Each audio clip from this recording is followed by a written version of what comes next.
అందరికీ. అందరెలా ఉన్నారు? మేమైతే చాలా బావున్నాం. మీరందరూ కూడా బావున్నారు, బావుండాలని అనుకుంటున్నాను. సో, ఇవాల్టి వీడియో వచ్చేసి ఇంకా సస్పెన్స్ ఏం లేకుండా నేను వీడియో స్టార్ట్ చేస్తాను. నేను ఇండియా ఎందుకొచ్చాను అని జెప్పి చాలా మందికి క్వెషన్స్ ఆర్ డౌట్స్ ఉన్నాయి.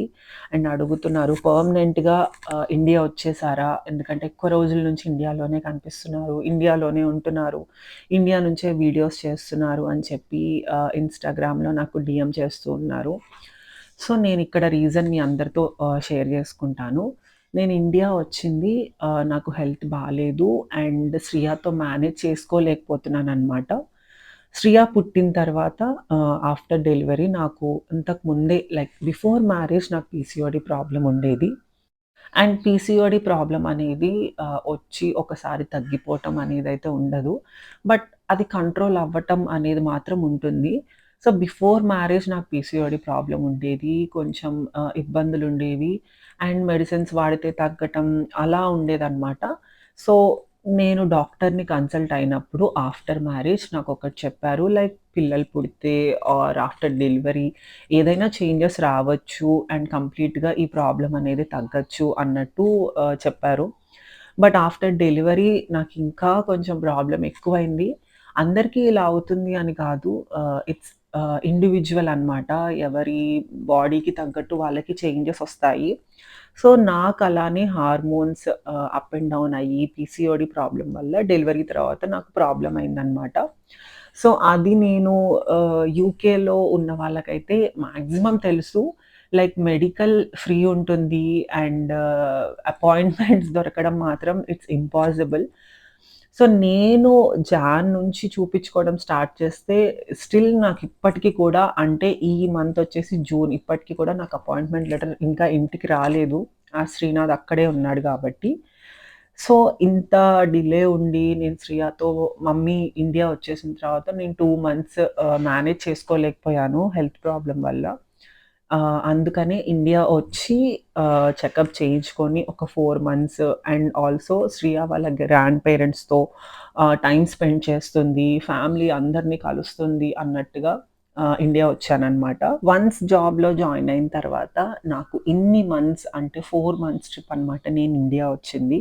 ఇన్ని మంత్స్ నేను ఇండియాకి రావాలి, ఇండియాలో స్పెండ్ చేయాలి టైమ్ అంటే అది అసలు పాసిబుల్ అవ్వదు. సో, ఈ టైంలోనే బిఫోర్ జాబ్ సెర్చ్ చేసుకొని ఏదన్నా జాబ్‌లో జాయిన్ అయ్యే ముందే నేను కొంచెం వచ్చి పేరెంట్స్‌తో టైమ్ స్పెండ్ చేయాలి అన్నట్టు ఇండియా వచ్చాననమాట. యాస్ సూన్ యాస్ నేను ఇండియా వచ్చిన తర్వాత ఫస్ట్ నేను వెళ్లి డాక్టర్‌ని కన్సల్ట్ అయ్యాను. అండ్ డాక్టర్ నాకు మెడికేషన్ ఇస్తున్నారు. చాలా మైన్యూట్ ప్రాబ్లమ్ ఇదేం పెద్ద ఇష్యూ కాదు. నార్మల్‌గా అందరికీ ఎలా పీసీఓడీ ప్రాబ్లమ్ అందరికీ ఐ మీన్ మాక్సిమం మెంబర్స్‌కి ఎలా పీసీఓడీ ప్రాబ్లమ్ ఉంటుందో అలానే ఇది కూడా. సో, నాకక్కడ కరెక్ట్ టైంకి ట్రీట్మెంట్ అందక అది కొంచెం కొంచెం పెరిగి కొంచెం వర్స్ సిట్యుయేషన్ అయిపోయింది.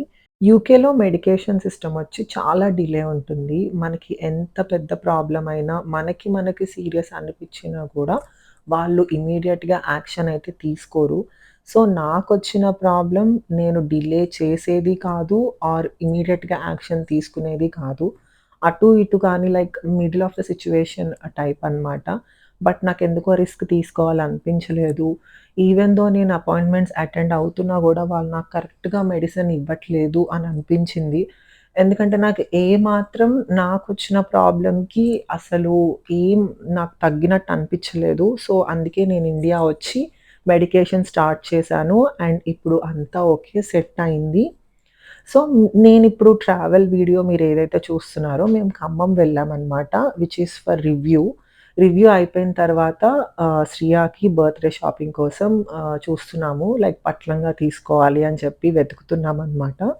బట్ అన్‌ఫార్చునేట్‌లీ నాకెక్కడ షాప్స్‌లో గూడా పట్లంగాలు సెట్స్ మేమనుకున్న కలర్స్ కానీ, ఆ మోడల్స్ కానీ నాకెక్కడా దొరకలేదు. ఫస్ట్ మేము వీఆర్‌కేకి వెళ్ళాము.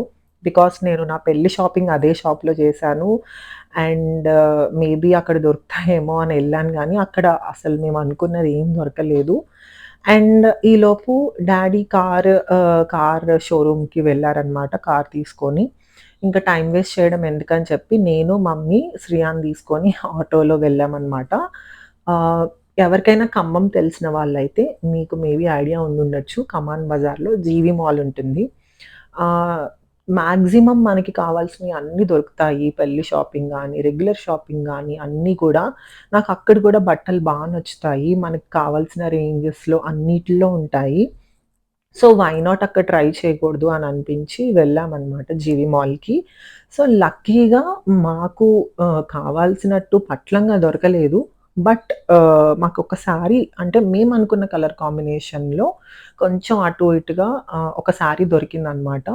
ఈవెన్ దో కాస్ట్ కొంచెం ఎక్కువ అనిపించినా గూడా ఇలాంటి అకేషన్ మళ్ళీ మళ్ళీ చేసుకునేది కాదు కాబట్టి సో, మేము ఆ శారీ తీసేసుకున్నాము.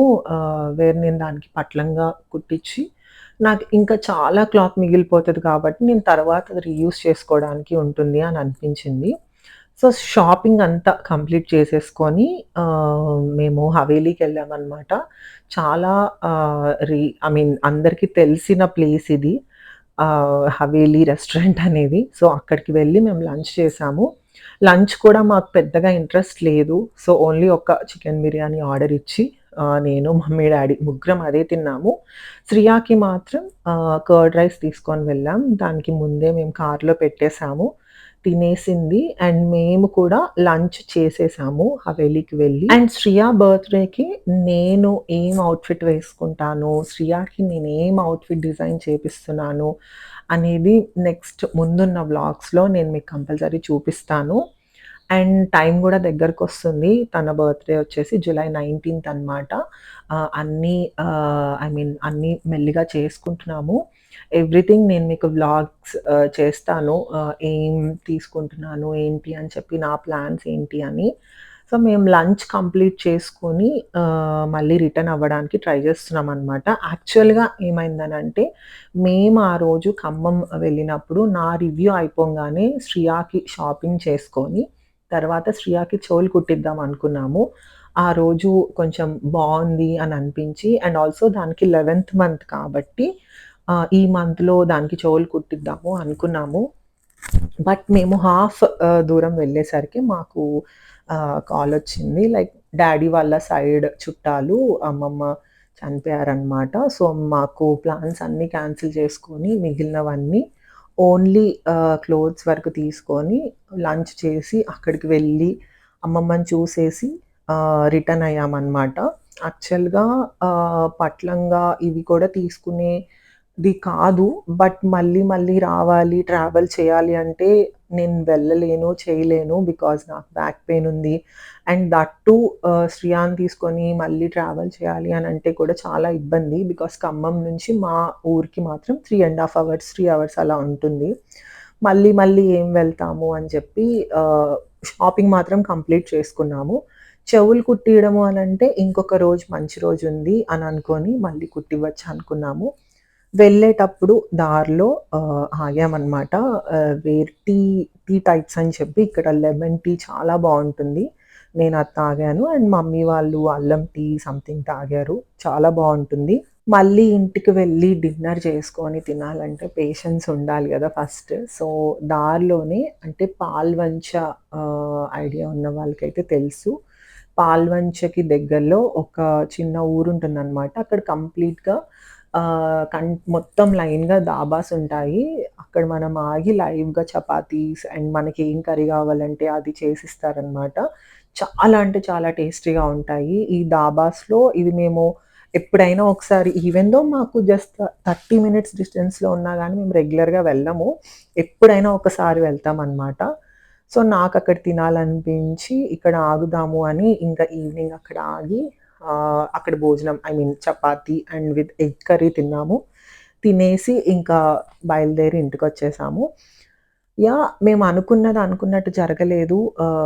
లైక్ ఇట్ హ్యాపెన్స్ కొన్ని కొన్ని సార్లు. But it's okay. Everything happens for a reason అని నేను నమ్ముతాను. సో, ఈ వ్లాగ్ ఇంతటితో నేను ఎండ్ చేస్తాను. మళ్ళీ ఇంకొక మంచి వీడియోతో మీ ముందుకొస్తాను. ఇంకా సబ్స్క్రైబ్ చేసుకోని వాళ్ళుంటే తప్పకుండా సబ్స్క్రైబ్ చేసుకోండి. అండ్ మీ ఫ్రెండ్స్‌తో షేర్ చేసుకోండి. అంతవరకు టేక్ కేర్. బాయ్.